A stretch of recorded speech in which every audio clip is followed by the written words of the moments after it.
ఆత్మతోనూ సత్యముతోనూ ఆరాధింపవలెను అనెను.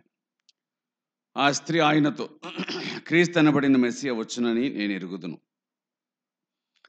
ఆయన వచ్చినప్పుడు మాకు సమస్తమును తెలియజేయునని చెప్పగా, యేసు, నీతో మాట్లాడుచున్న నేనే ఆయనను అని ఆమెతో చెప్పెను. ప్రభువు ఈ మాటలను మనకు దీవించి ఆశీర్వదించి అనుగ్రహించునుగాక. పై వచనాల కంటే మించి ఆరాధన కంటే పై వచనాలను చూడగా అవి 22వ వచనం. మీరు మీకు తెలియని దానిని ఆరాధించువారు, మేము మాకు తెలిసిన దానిని ఆరాధించువారు. 2 మాటలు కనబడుతున్నాయి. మనుషులు తెలియని దానిని ఆరాధించుచున్నారు, తెలిసిన దానిని ఆరాధించుచున్నారు. కాబట్టి ప్రపంచమంతట్లో మనం చూడగా అంతటా ఆరాధన జరుగుతుంది. అంతటా ఆరాధన జరుగుతుంది. ఒకటి తెలియని ఆరాధన, ఒకటి తెలిసిన ఆరాధన. ఇంకొకటి ఉంది, దానిని వ్యర్థ ఆరాధన అని అంటారు. ఆ మాట కూడా ఉంది. మేము మాకు తెలిసిన దాన్ని ఆరాధించుచున్నాం, మీరు మీకు తెలియని దాన్ని ఆరాధించుచున్నారు. ఆరాధన అంటే ఏమని అర్థం? ఆరాధన అంటే ఏమని అర్థం? ఆరాధన అనేటువంటి మాటను చాలాసార్లు ఉపయోగిస్తుంటాము. ఆరాధన అంటే ఆదివారం ఆరాధన అంటాం. అంటే ఏమని అర్థం? అంతే, ఇంకా అర్థంతో మనకు సంబంధం లే, అది మనకు అర్థమైంటుంది. ఆదివారం ఆరాధన అంటే ఇంకా ఆదివారం తప్ప మిగతా రోజుల ఆరాధన ఉండదా? లేకపోతే అవసరం లేదా? చేయకూడదా ఆరాధన?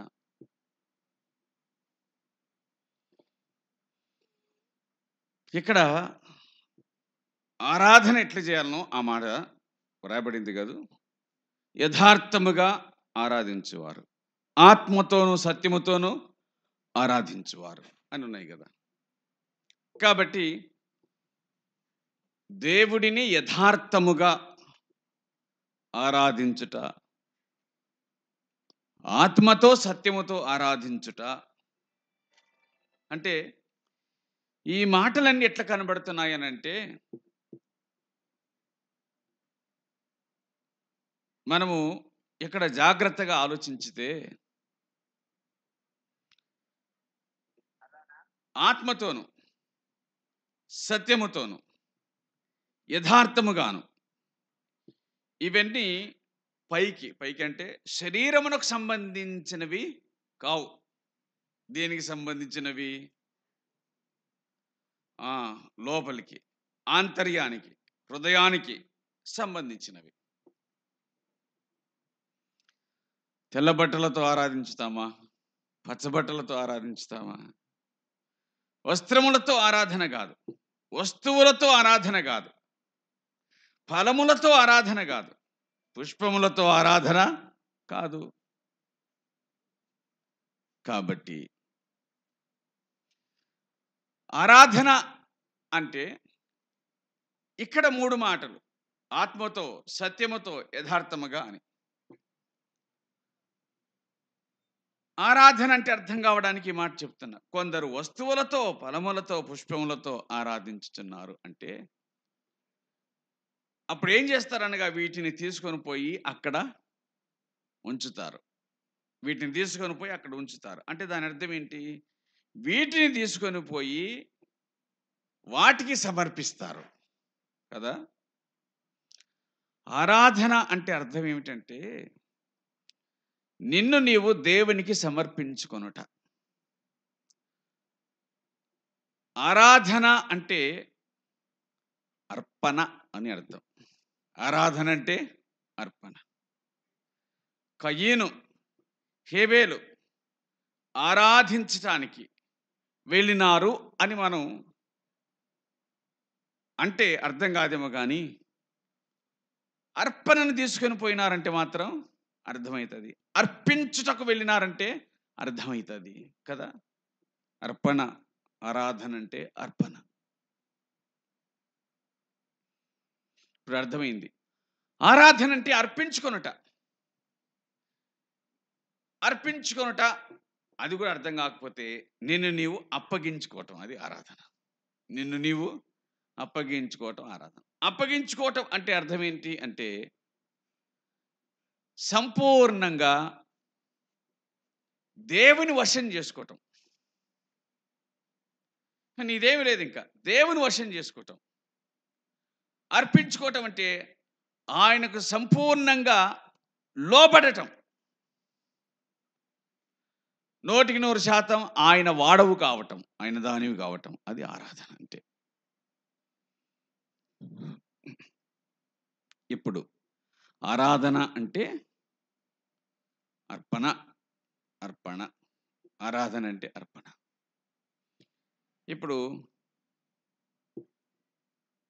ఎట్లా ఆరాధించాలి? తెలిసా తెలియకనా? తెలిసా తెలియకనా? అసలు ఆరాధన అంటే ఏమిటో చెప్పుకున్నాం కదా. నిన్ను నీవు అర్పించుకోవటం, అప్పగించుకోవటం, దాన్ని ఆరాధన అంట. అసలు తెలియకుండా నిన్ను నీవు ఎట్లా అర్పించుకుంటావు? తెలియకుండా, ఒక దానిని తెలియకుండా, ఒక సంగతిని తెలియకుండా, ఒక విషయాన్ని తెలియకుండా, ఎవరికి అప్పగించుకొనుచున్నావో తెలియకుండా ఎట్లా అప్పగించుకుంటావు? తెలియని దానిని ఆరాధించువారు, తెలిసిన దానిని ఆరాధించువారు. నీకు తెలియకపోయినా నువ్వు అప్పగించుకుంటున్నావు అంటే అది వ్యర్థం. ఎందుకంటే తెలియని దానికి నిన్ను నువ్వు అప్పగించుకుంటే నువ్వెట్లా ఆరాధించడానికి వీలు కలుగుతుంది? ఎవరో తెలియకపోతే, సంగతి ఏంటో తెలియకపోతే ఎట్లా? ఒక అమ్మాయిని అబ్బాయికి ఇచ్చేటప్పుడు, అబ్బాయితో వివాహం అయ్యేటప్పుడు ఒక అమ్మాయికి ఒకళ్ళ సంగతి ఒకళ్ళు కొంచెమన్నా ఏం చేస్తారు? తెలుసుకుంటారు. ఇప్పటి సంగతి కాకపోయినా పాతకాలం సంగతి తెలుసుకుంటారా? తెలుసుకుంటారు. ఎంత ఉంది, ఆస్తి ఎంత ఉంది, అవునా? లేకపోతే ఏం చదువు, ఏమిటో వ్యక్తి యొక్క సంగతి తెలుసుకోవటం కదా. మోసపోయిన తర్వాత ఏమంటారు? మాకు తెలియకపోయా, మోసపోతే మేము తెలియకపోయా. మోసపోయి అప్పగించుకున్నప్పుడు అది అన్నమాట. మోసపోయి లేక తెలియక అప్పగించుకున్నప్పుడు నీ ఆరాధన విఫలమవుతుంది. అప్పుడు ఏం జరుగుతుంది? నేను మోసపోయినానని అనుకుంటాం. ఇంకా అప్పుడు పశ్చాత్తాపం అనేది కూడా పనికిరాదు. తెలియక అర్పించుకున్న తర్వాత పశ్చాత్తాపం కూడా పనికిరాదు.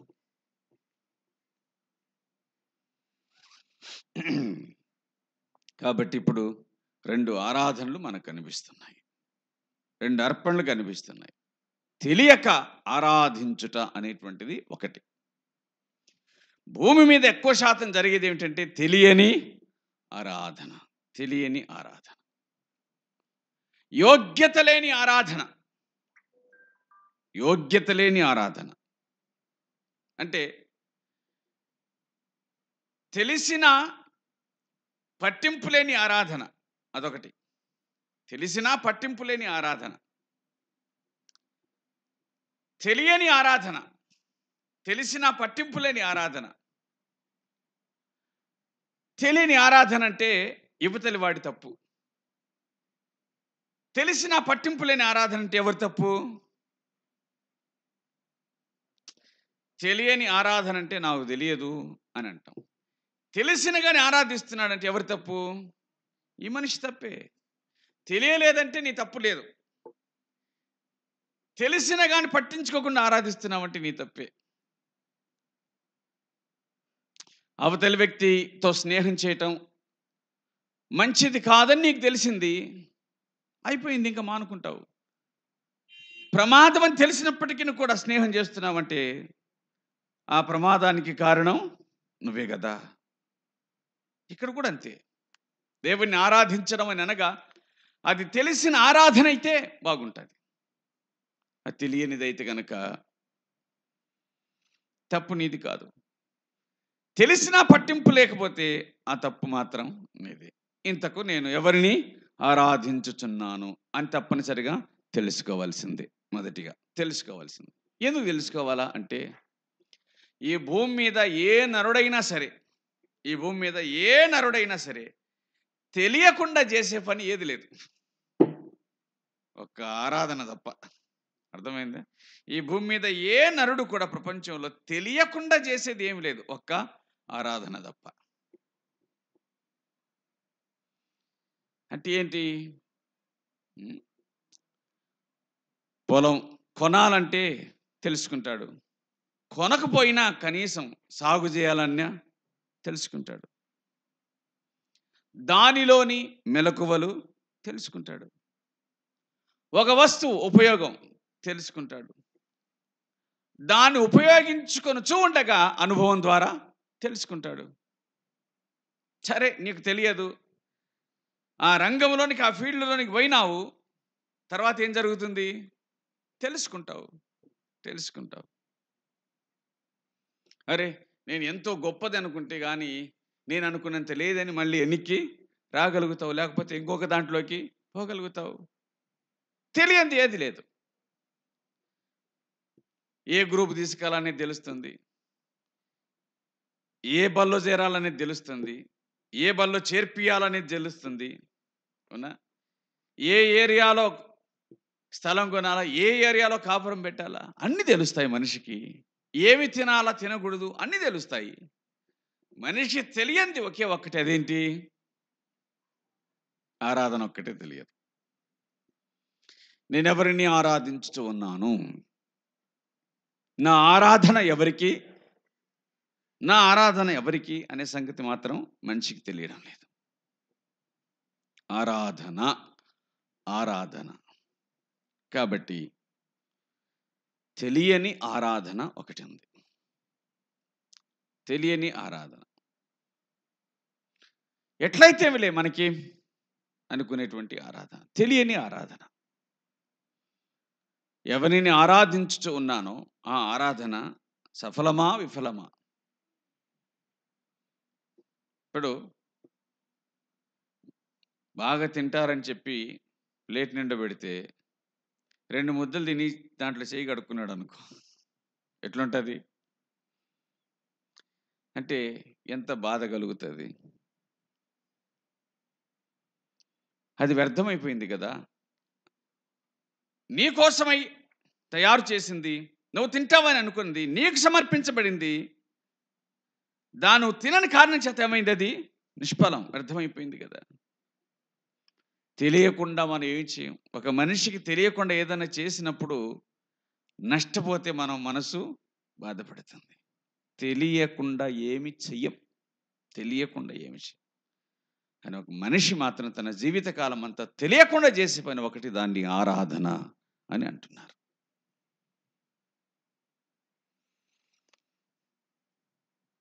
తెలియకుండా ఏది చెయ్యం అని చెప్తున్నాం, అది వాస్తవం.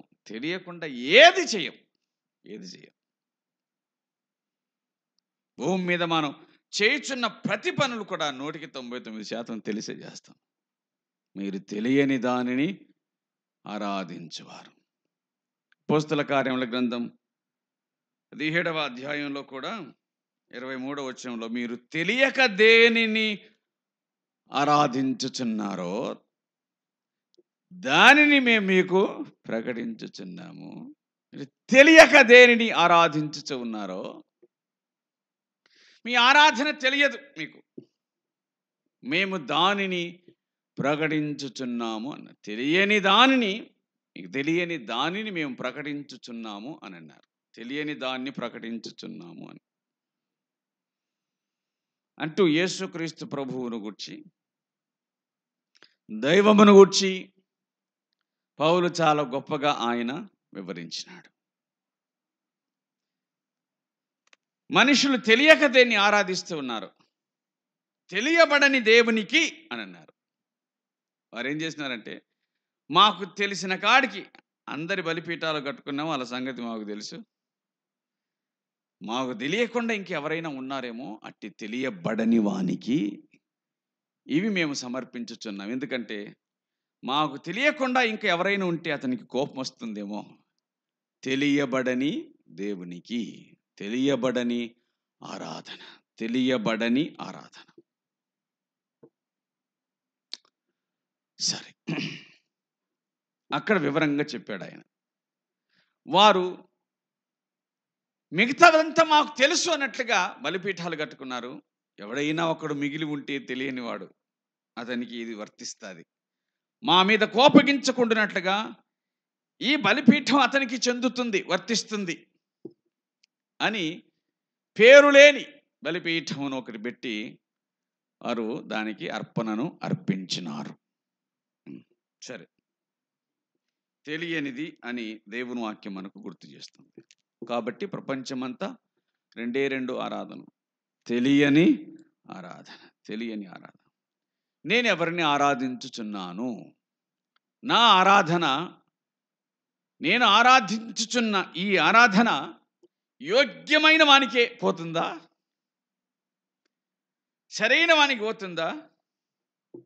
ఇంతకుముందు ఒక మాట చెప్పినాం, బాగా తినేటోడైతే కనుక నువ్వు పెట్టిన భోజనానికి విలువ ఉంటుంది.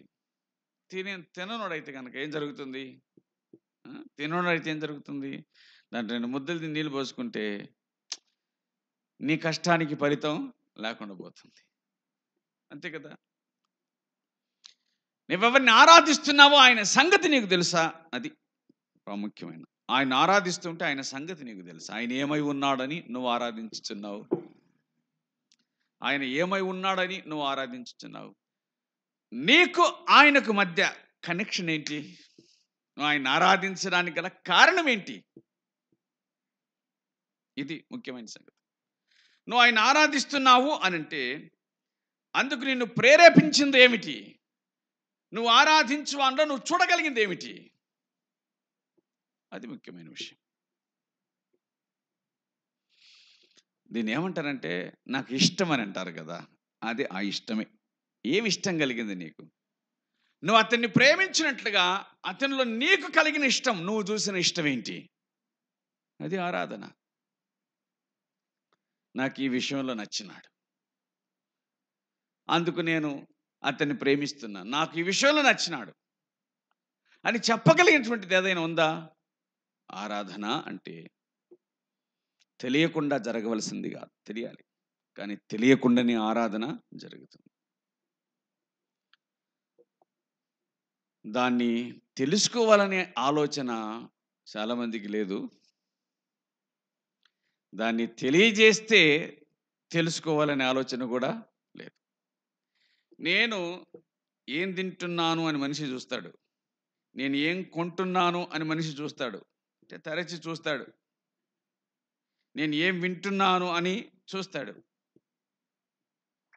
కానీ నేనేం ఆరాధిస్తున్నాను అనేది మాత్రం ఆలోచన చెయ్యడు. ఎందుకు చెయ్యడు అని అంటే, ఆరాధన లేకుండా ఉండడానికి ఇష్టపడడు, అలాగని తెలుసుకొని ఆరాధించడానికి కూడా ఇష్టం ఉండదు. ఎందుకంటే తెలుసుకుంటే గనుక, తన సంగతి తెలుసుకుంటే, తన ఆరాధించు వాని సంగతి తెలుసుకుంటే తన ఆటలు సాగు. అది సంగతి, తన ఆటలు సాగు. ఇప్పుడు తెలియని ఆరాధన ఏమిటంటే ఇష్టానుసారమైన ఆరాధన. అర్థమైంది కదా? తెలియని ఆరాధన ఏంటి? ఇష్టానుసారమైన, నీకు నచ్చినట్లుగా చేస్తావు అంతే. ఇప్పుడు మన పిల్లలను బడికి పంపిస్తే ఖచ్చితంగా టైం 9కి పోవాలా, 4కు రావాలా, లేదా 5కు రావాలా. అట్లా కాకుండా స్కూల్కి పోకుండా చదువుతుంటే కనుక ఎప్పుడు పలక తీసుకుంటాడు, ఎప్పుడు బలపం తీసుకుంటాడు?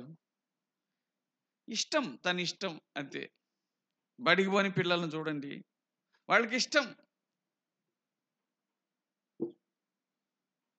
పిండి బడికి పోయి పిల్లలను చూడండి, వాడు చదువుకుంటే చదువుకుంటాడు, పండుకుంటే పండుకుంటాడు, తింటే తింటాడు, ఇష్టం, అది ఇష్టం.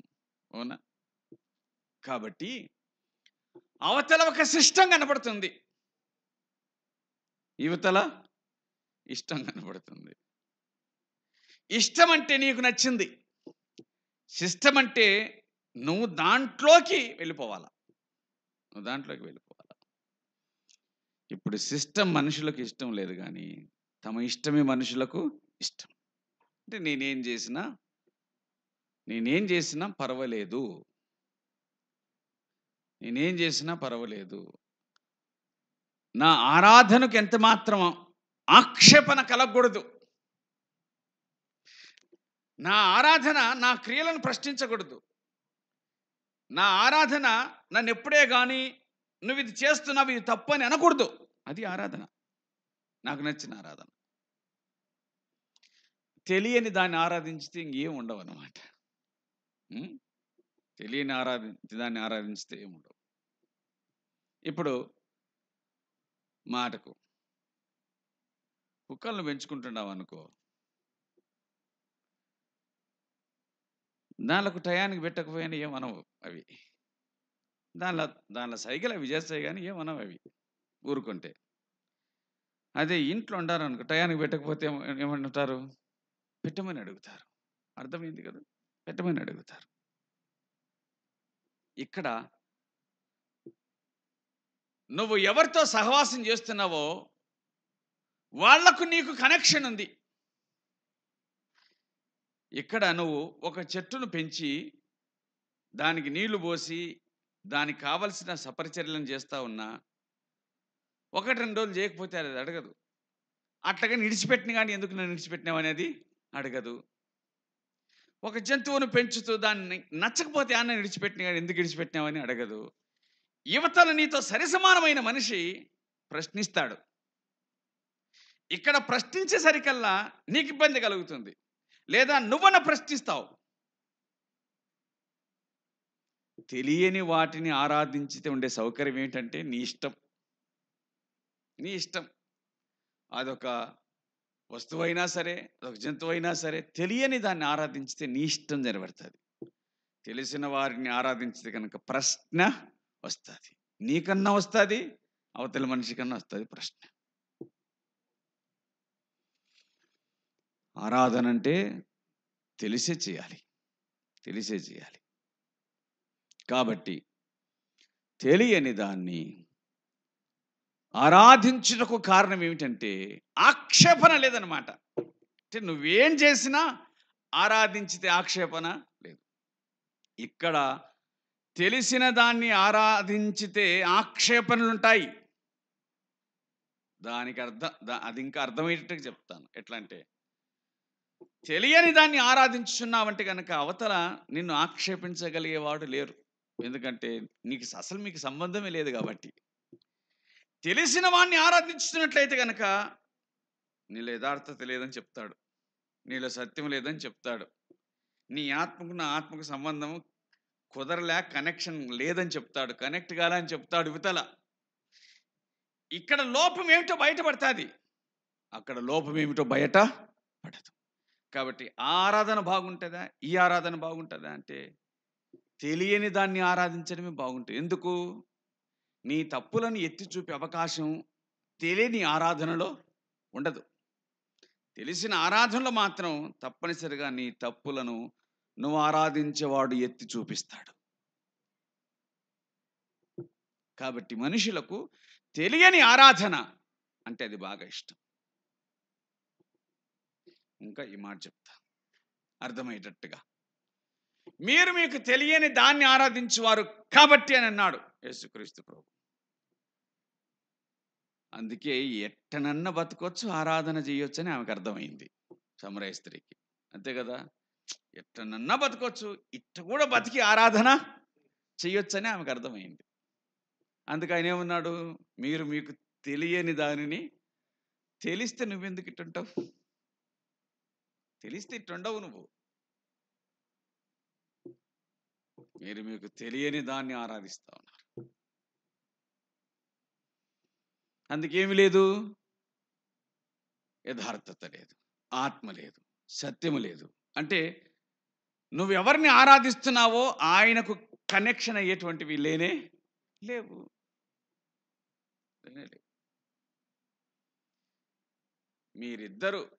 మీరిద్దరు తెలుసుకున్న వాళ్ళైతే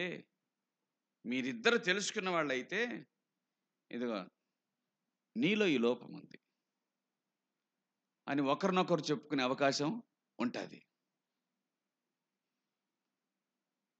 మీకు తెలియదు, తెలుసుకునే అవకాశమే లేదు. ఎందుకంటే అవతల నీలాగా మాట్లాడేది కాదు కదా. కాబట్టి అది నీకు ఇష్టం.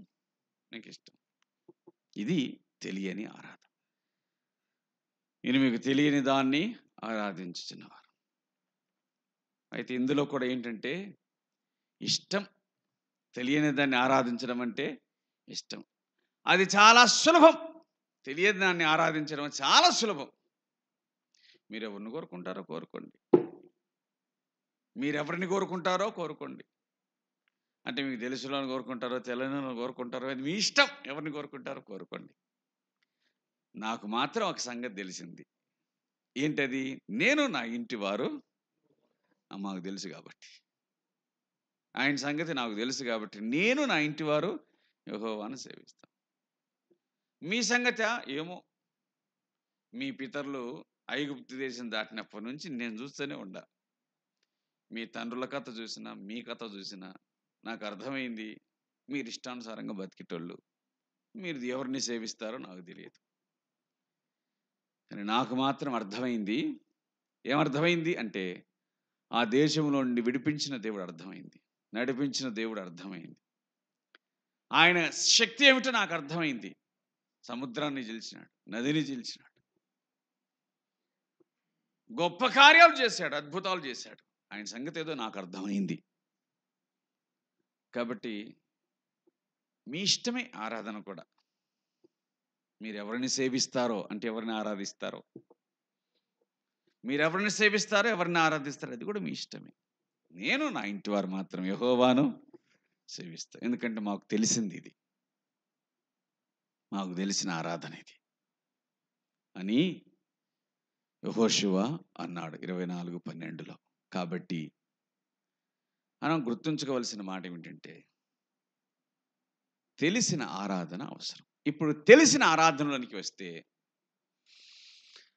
అవతల నీకంటే శ్రేష్టమైన వాడున్నాడు.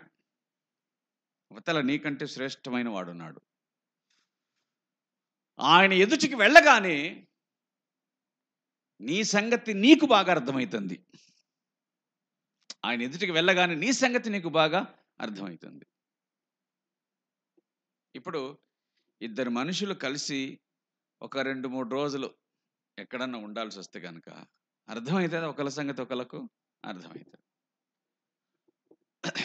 పగలంతా బాగా మాట్లాడినారు, స్నేహం చేసినారు, బాగుంది, ఒకే చోట పడుకున్నారు, చాలా గౌరవించినాడు నన్ను, నాతో పాటు ఉన్న వ్యక్తి నన్ను చాలా గౌరవించినాడు, బాగా మాట్లాడుకున్నాడు, నేనంటే మర్యాద రెస్పెక్ట్ చూపించినాడు, మరి పడుకోవటానికి ఏర్పాట్లు చేసినాడు, బాగానే ఉంది. తాను కూడా పక్కనే పడుకున్నాడు. పడుకున్న 10 నిమిషాలకు నా సంగతి ఆ మనిషికి అర్థమవుతుంది. ఏమర్థమైందంటే విపరీతమైన గురక పెడతండా.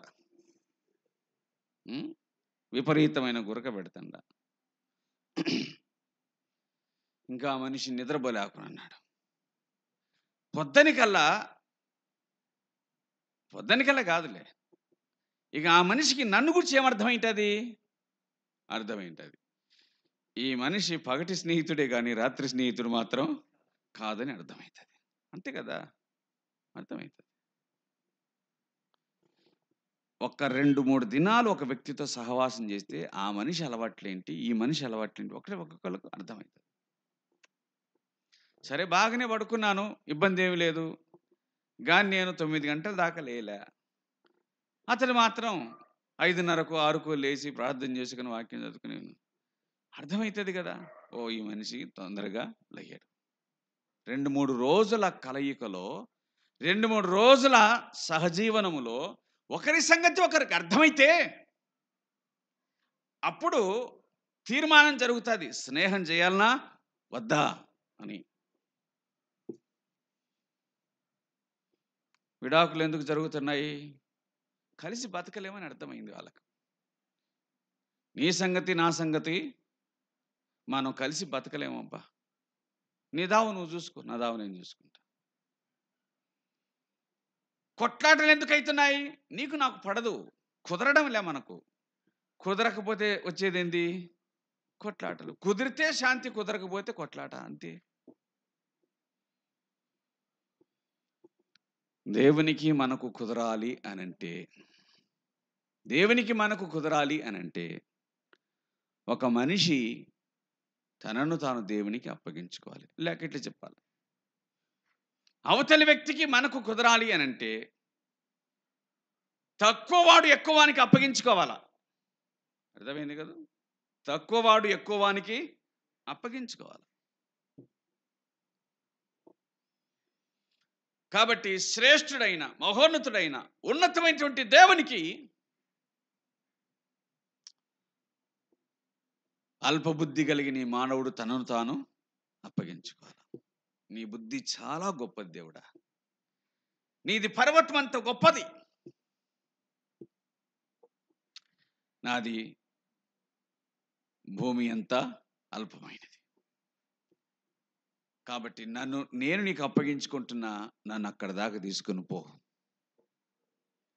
అది ఆయన సారూప్యం మనలోనికి రావటానికి అప్పగించుకోవటమే ఆరాధన. ఆయన సారూప్యం మనలోని రావడానికి మనం అప్పగించుకోవడమే ఆరాధన. ఆయనలో మనం చూసిన ప్రతిదీ కూడా మనకు నచ్చింది. ఆయనలో మనం చూసిన ప్రతిదీ కూడా చాలా శ్రేష్టమైనది, ఉన్నతమైనది, గొప్పది. వీటన్నిటిని బట్టి చూస్తూ ఉంటే అర్థమైంది ఏమిటంటే ఆయనే శ్రేష్టమైన వాడు, ఆయనే నిజమైన వాడు. ఆయనకు అప్పగించుకొని తీరాల్సిందే అనే విషయం అర్థమవుతుంది. గనుక తెలియని ఆరాధన, తెలిసిన ఆరాధన. తెలిసిన ఆరాధనలో, తెలియని ఆరాధనలో మనిషి ఇష్టానుసారుడు, స్వతంత్రుడు. తెలిసిన ఆరాధనలో మాత్రం ఆరాధించువానికి తాను జవాబుదారిగా ఉంటాడు.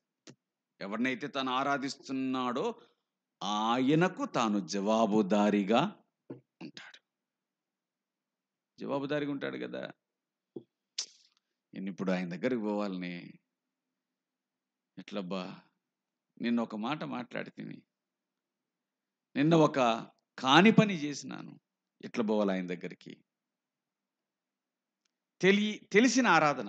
తెలియని ఆరాధన, ఓ ఆయనకేం తెలుసులే మన సంగతి అనిపోతాం. తెలిసిన ఆరాధన అయితే గనక నా సంగతి ఆయనకు తెలుస్తుంది కదా. ఇప్పుడు మేమిద్దరము ఏకం కావాలి కదా, మేమిద్దరం ఏకం కావాలి కదా. ఆయన ఆత్మ నా ఆత్మ కలుసుకోవాలి కదా. ఎట్లా కలుసుకుంటుంది? పరిశుద్ధుడైన దేవుని ఆత్మ అపవిత్రుడైన మనిషితో ఎట్లా కలుసుకుంటుంది? సాధ్యం కాదే. కాబట్టి ఇక్కడేం జరుగుతుంది అని అంటే ఆయనకు అప్పగించుకోవడం జరుగుతుంది. నేను చేసింది పాపం, నేను చేసింది తప్పు, అందుచేత నేను క్షమాపణ కోరుకుంటున్నాను, నన్ను సరిదిద్దు, నన్ను నీతో అనుసంధానించు, ఏకీభవించేటట్లుగా చెయ్యి అని చెప్పి తనను తాను ప్రభువునకు అప్పగించుకున్నట్టు ఉందే, దాన్ని మనం ఏమంటామంటే ఆరాధన అని అంటాం. ఆరాధన. తన్ను ఆరాధించు వారు అట్టివారే కావాలని తండ్రి కోరుచున్నాడు.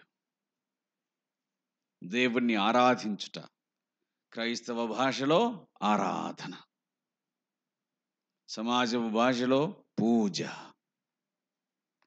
పూజ, ఆయన ఆరాధించుట. బైబిల్లో కూడా ఆయనను పూజించి అని ఒక పదం కనిపిస్తుంది. మత్తయి 2:10 ఆయనను పూజించి. ఎట్లా పూజించినారు, ఎట్లా ఆరాధించారు అంటే ఆయనను ఎరిగి, ఆయనను తెలుసుకొని. ఏమని తెలుసుకున్నారు? ఈ పసిబాలుడు ఈ పసిబాలుడు కాదని అర్థమైంది వాళ్ళకి.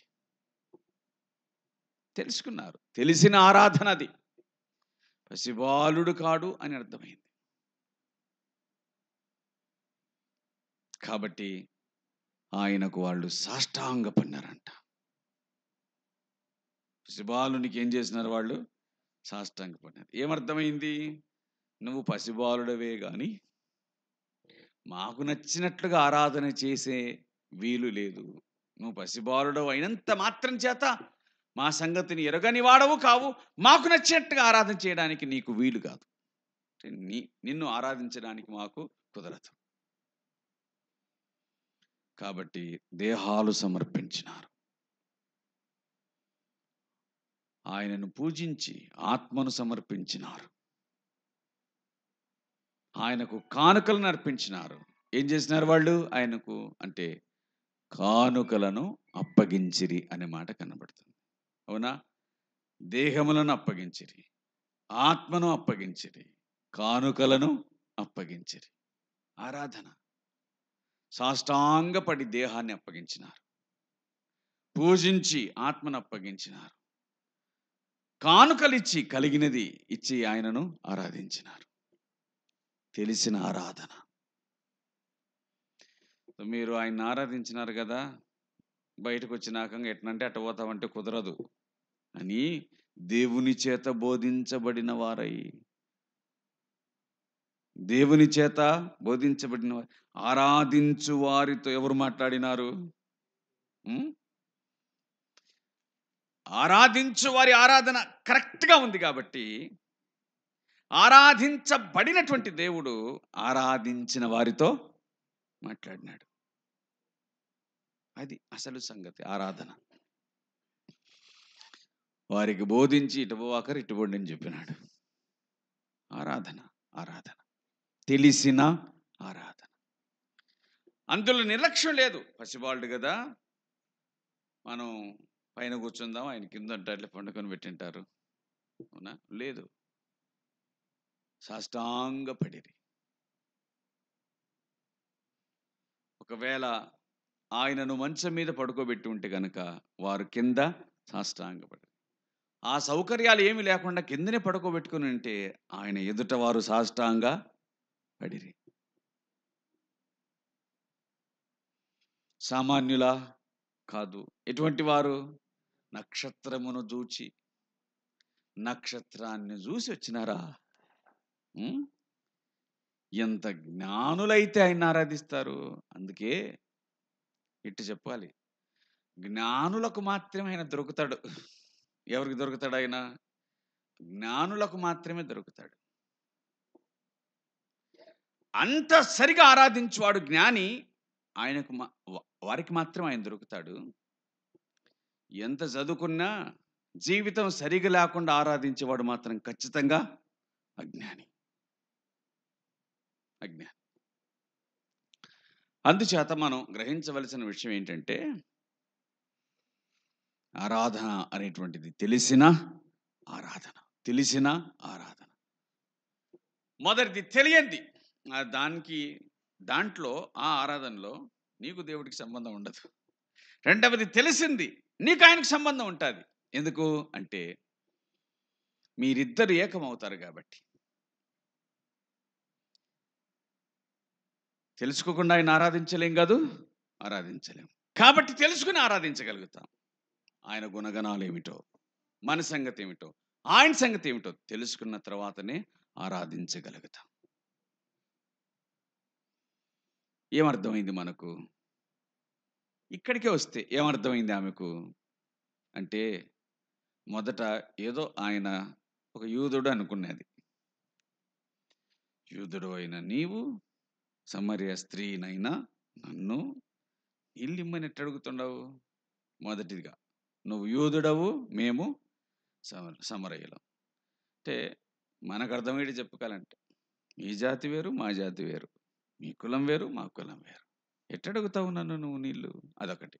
రెండవది, నువ్వు పురుషుడవు, నేను స్త్రీని. ఒకటి జాతి భేదం, అవునా? రెండవది లింగ భేదం. ఎట్లడుగుతావు నువ్వు? అని ఒక రకమైన ప్రశ్న. ఆయన జవాబు చెప్పినాడు, అసలు నిన్ను నీళ్ళు అడిగేది ఎవరో నువ్వు తెలుసుకుంటే కనుక నేను కాదు అడిగేది, నువ్వే అడుగుతావు. అదెట్లా అంటే, నువ్వు ఇచ్చి నీళ్లు తాగితే మళ్ళీ నేను దాహంగా ఉంటా, నేను ఇచ్చి నీళ్లు తాగితే నువ్వెప్పుడు దాహంగా ఉన్నావు. అది ఆయన మాట్లాడిన మాట, అది ఆమెను పట్టుకున్న మాట. ఆయన మాట్లాడింది ఆత్మ సంబంధమైన విషయమే కానీ ఆయన మాట్లాడింది ఆమెకు అది శరీర సంబంధమైన విషయంగా అర్థమైంది. ఒకసారి తాగితే దప్పిగొనని నీళ్ళు అని ఆమెకు అర్థమైంది. నాకు ఇయ్యయ్యా అనింది. చూడండి మనుషుల బుద్ధులు ఎటుంటాయంటే, నువ్వు యూదుడవు, మేము సమరయులం, నువ్వు పురుషుడవు, నేను స్త్రీని, నువ్వు నన్ను ఎట్లా అడుగుతావు నీళ్ళు ఇమ్మని అని అనింది కదా. ఇప్పుడు తన స్వార్థానికి వచ్చేసరికల్లా అవన్నీ మర్చిపోయి అయితే నాకు ఇయ్యయ్యా నీళ్ళు అని అంటది. అది ఎట్లయితుంది? అప్పుడు ఆయన అన్నాడు,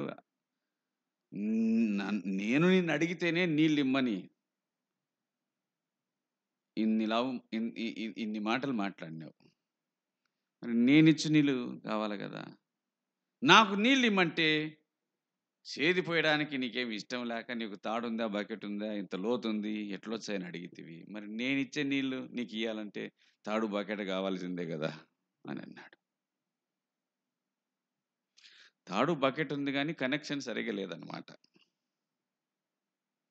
అప్పుడు ఆయన చెప్పినాడు, ఊరికి రావు, పోయి పిలుచుకురాపో అని చల్లకల్లా, లేడయ్యా అని అసలు సంగతి చెప్పాను. దాన్ని బయటేయడానికే కదా, లేడని అని మాట చెప్పేసరికల్లా ఆయన నువ్వు చెప్పింది సరి అని అన్నాడు. అంతేకాదు ఆమె జీవితాన్ని కూడా చెప్పేసరికల్లా ఇట్లా అన్నాడు, ఇట్లా అనింది ఆమె 4:19 ఏముంటుందంటే, నువ్వు ప్రవక్తవని గ్రహించుచున్నానని. మొదట యూదుడు, తర్వాత ఏమిటంట, యాకోబు కంటే గొప్పోడివా నువ్వు అనింది. యాకోబు మన పితరుడైన యాకోబు కంటే గొప్పవాడవా నువ్వు అని అనింది. ఆయన మాట్లాడుతున్నావు, నేను ఇచ్చి నీళ్ళు తాగితే దప్పికొనవని చాలా మాట, యాకోబు కంటే గొప్పోడివా, అయినే కదా మనకి ఇచ్చింది. అసలు చాలాసార్లు చెప్తుంటాను కానీ నేను, ఆమె ఎంత తెలివిగా మాట్లాడిందంటే చాలా తెలివింది. ఎంత తెలివిందంటే, యూదుడవైన నీవు అని అంది కదా 12వ వచనంలో, తానును తన కుమారులు, బాగా వినండి, తాను తన కుమారులు పశువులు ఈ బావి నీళ్లు తాగి మాకిచ్చిన మన తండ్రి అయిన యాకోబు అని. ఏమని ఉండాలా న్యాయంగా?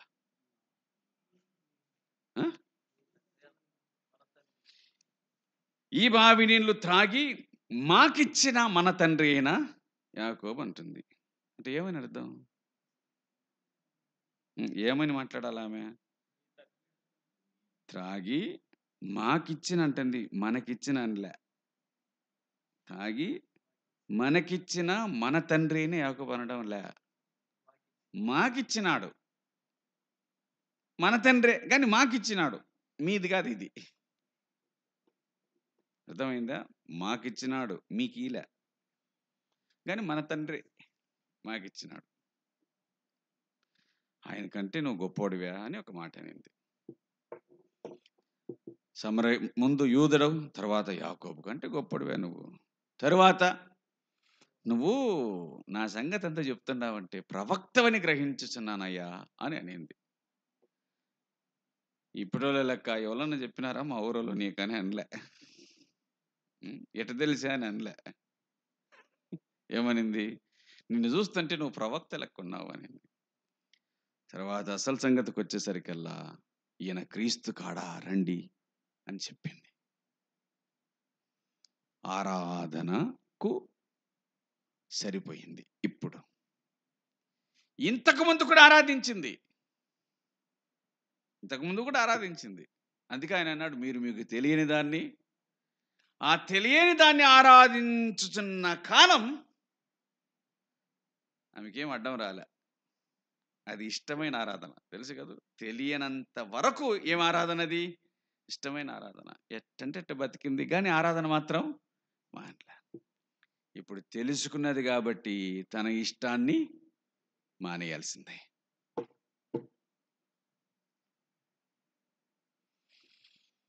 కాబట్టి తెలిసిన ఆరాధన ప్రజలకు క్షేమాన్ని, మేలును కలిగించేటువంటి ఆరాధన. మా పితరుడైన యాకోబు చాలా మాటలు మాట్లాడింది.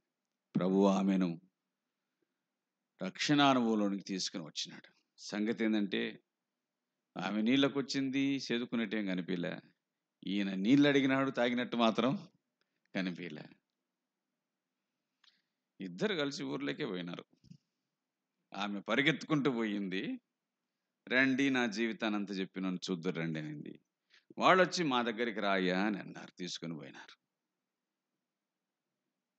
2 దినాలు ఉన్న తర్వాత, నువ్వు నిజముగా లోకరక్షకుడు. ఎంత మాటది! యూదుల రక్షకుడవు కాదు. ఎవరి రక్షకుడు? లోకరక్షకుడు. సమరయుల రక్షకుడవు కాదు, లోకరక్షకుడు. లోకరక్షకుడు. యోహాను ఆయనను గూర్చి పరిచయం చేస్తూ, యూదుల పాపములన్నిటినీ మోసుకొని పోవచ్చున్న దేవుని అని అనలే. ఏమన్నాడు? లోక పాపమును మోసుకొని పోయే దేవుని గొర్రెపిల్ల. లోకరక్షకుడవు నువ్వు, లోక పాపాన్ని మోసుకునేవాడు. అసలు లోకేశువు నువ్వు. అవునా?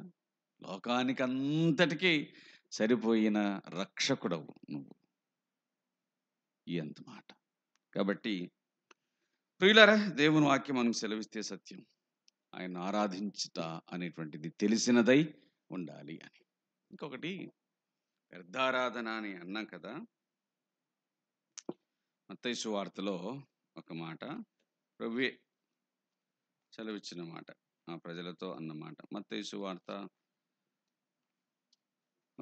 15వ అధ్యాయము 9వ వచనం. ఈ ప్రజలు తమ పెదవులతో నన్ను ఘనపరచుదురు గాని వారి హృదయము నాకు దూరముగా, మనుషులు కల్పించిన పద్ధతులు దైవోపదేశములని బోధించుచురు.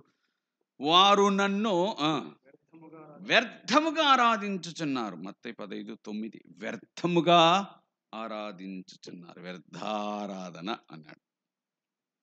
వ్యర్థమైన ఆరాధన.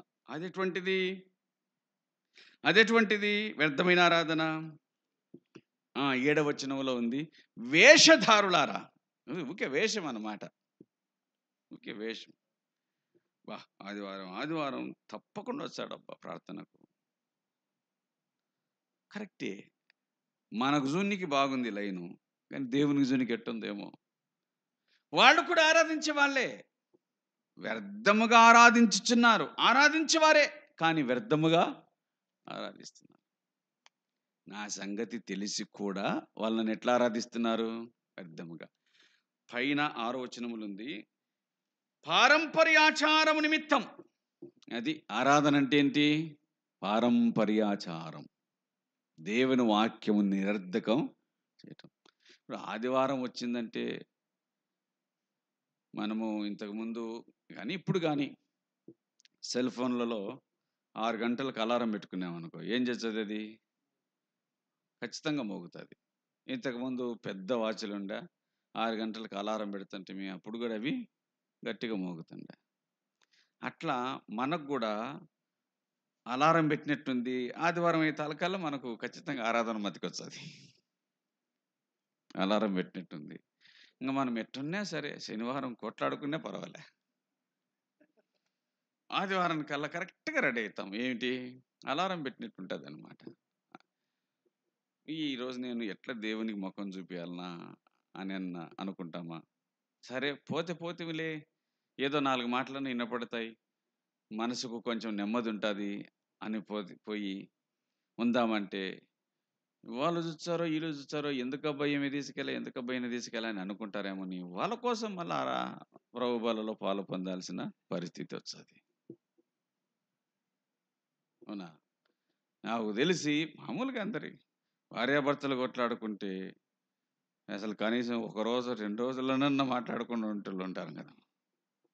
ఇదేందో అప్పుడప్పుడు కొట్లాడుకోవడం, లేదంటే అప్పుడు ఆయనకు వ్యతిరేకంగా బతకడం, వెనకబడే పోయి మళ్ళా ప్రభు బలలో పాలు పొందడం అంటే వాక్యానుసారమే. ఎందుకంటే సూర్యుడు అస్తమించే వరకు మీ కోపం నిలిచి ఉండకూడదనేమో మళ్ళా. వ్యర్థ ఆరాధన, దాన్ని వ్యర్థ ఆరాధన. జీవితాన్ని సరి చేసుకోకుండా ఆరాధనలో పాలు పొందడం వ్యర్థమైన ఆరాధన, వ్యర్థమైన ఆరాధన. హృదయాన్ని పరీక్షించుకోకుండా ఆరాధనకు రావటం వ్యర్థమైన ఆరాధన. ఏంటది అని అంటే చెప్పారు కదా, నువ్వు దేవుని మందిరమునకు పోవునప్పుడు నీ ప్రవర్తన సరిగా ఉందో లేదో అంటే పోవాకు అని కాదు, ఏముంది ఓ కానీ సరిగా ఉందో లేదో చూసుకో. సరి లేకపోతే పోయి ఆడ సరి చేసుకో, పోయి ఆడ సరి చేసుకో. అదే ఆయన చెప్పినటువంటి మాటల సారం. కాబట్టి వ్యర్థముగా ఆరాధించుచున్నారు అంటే తెలిసినప్పటికీ కూడా ఆయన ఎవరో, ఆయన శక్తి ఏంటో, ఆయన గొప్పతనం ఏంటో తెలిసినప్పటికీ కూడా పట్టింపు లేకుండా బతకడం ఉందే దానిని వ్యర్థమైన. ఇప్పుడు వ్యర్థమైన ఆరాధనలో నువ్వు వ్యర్థమైపోతావు కానీ ఆయన మాత్రం వ్యర్థం కాడు. ఎందుకు కాడు? ఆయన ఏకరీతిగా అట్లాగే ఉంటాడు, ఏకరీతిగా అట్లాగే ఉంటాడు. నేను తాగుబోతును, అయినా కానీ నాకు దేవుడు అంటే ఇష్టం, నేను ఎప్పుడో బాప్తిసం తీసుకున్నా, నేను వచ్చి ఆరాధించుతాను. ఇంకా ఏమంటానంటే అసలు మీ అందరికంటే ఎక్కువగా నేనే ఆరాధించుతాను అని కూడా అనొచ్చు నేను. లేకపోతే నేను తాగుబోతునైతేనేమి, మొన్న ఆయనకు వాక్యం చెప్పిన ఆయనను కూడా తీసుకొచ్చినా అని అంటానేమో. అవునా? వ్యర్థమైన ఆరాధన. నీ ప్రవర్తన సరిగా లేకపోతే నీ ఆరాధన కూడా ఆయనకు చేరదు, చేరదు. నువ్వే చేరకపోతే ఇంక నువ్వు ఇచ్చిన వస్తువులు చేరతాయా? ఎందుకంటే బరువు లేనిది ఆయన కాడికి పోకపోతే ఇంత బరువుని ఏడబోతాయి, పోవు కదా. గనుక వ్యర్థ ఆరాధనను విడిచిపెట్టాలి. మొదటిది తెలియని ఆరాధన, రెండవది తెలిసిన ఆరాధన, మూడవది వ్యర్థమైన ఆరాధన. వ్యర్థమైన ఆరాధన. కాబట్టి ప్రభుని ఎరిగిన వారమే సరిగా ఆరాధించడానికి ఆయనను మనం చేరాల్సిన అవసరం. మనం ఆయనతో కనెక్షన్ అగినట్లుగా, ఆయనతో మనం అనుసంధానం అగినట్లుగా అక్కడున్న ఆయన ఇక్కడికి వచ్చినాడు. లేకపోతే మనకు ఆయనకు సంబంధమే ఉన్నది.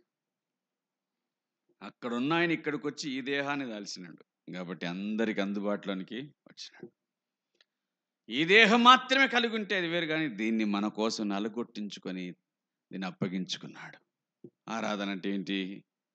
అప్పగించుకోవటం కదా. దీనిని ఆయన ఒక అర్పణగా తండ్రి అయిన దేవునికి అప్పగించుకున్నాడు.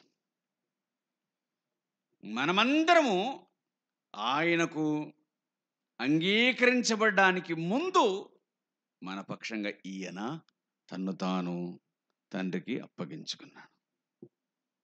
తాను చేసిన కార్యం, కార్చిన పరిశుద్ధ రక్తం, వీటన్నిటి ద్వారా ప్రియరక్షకుడు మన కొరకు ప్రాణం పెట్టి తిరిగి లేచి మన కోసం చేసినటువంటి గొప్ప కార్యాన్ని జ్ఞాపకం చేసుకుని ఆయన స్తుతించి ఘనపరిచి ఆయన మనం ఆరాధించాల్సిన అవసరం ఎంతైనా ఉంది. అట్టివారే ఆయన ఆరాధించాలి. అట్టివారు కావాలని ఆ తండ్రి కోరుచున్నాడు. గనుక దేవుడు ఆత్మ ఆయన ఆరాధించేవారు ఆత్మతోనూ సత్యముతోనూ ఆరాధించవాలి. ప్రార్థన. తండ్రి మీకు స్తోత్రాలు. తెలియక కానీ వ్యర్థముగా కానీ కాక తెలిసిన వారమై సరైన రీతిగా ఆరాధించు కృప మాకిచ్చి మహిమ పొందుతారని దయగల మీ స్థాలకు అప్పచెప్పుకొని స్థానిక సంఘాన్ని పరిచర్యను దీవించి మీ దాసులను ఆశీర్వదించండి. ఉదయం నుంచి మరి ప్రార్థించినారు, దర్శించి ప్రకటించినారు. జ్ఞాపకం చేసుకుని దీవించి మహిమను పొందండి. మీ దాసులు చేయవలసింది చేయుచు ఉన్నారు. శక్తించి బలపరచండి. ప్రయాసను ఫలింపచేసి మహిమ పొందండి. దీవించి బలపరిచి కృప చూపించండి. మనవులు ఆలకించుదరని చేసిన ప్రార్థనలకు ప్రతిఫలం ఇచ్చి చేసిన పరిచర్యకు ప్రతిఫలం ఇచ్చి దీవించి మహిమను పొందుతారని ఈ స్థానిక సంఘాన్ని బిడ్డలందరినీ ఆశీర్వదించమని అడుగుచు క్రీస్తు పేట వినంతి వేడుకొనుచున్నాము తండ్రి. మన తండ్రి అయిన దేవుని ప్రేమ, ప్రభువైన యేసు క్రీస్తు కృప, పరిశుద్ధాత్మని సహాయ సహవాసాలు సదాకాలం మనకు తోడై ఉండును గాక.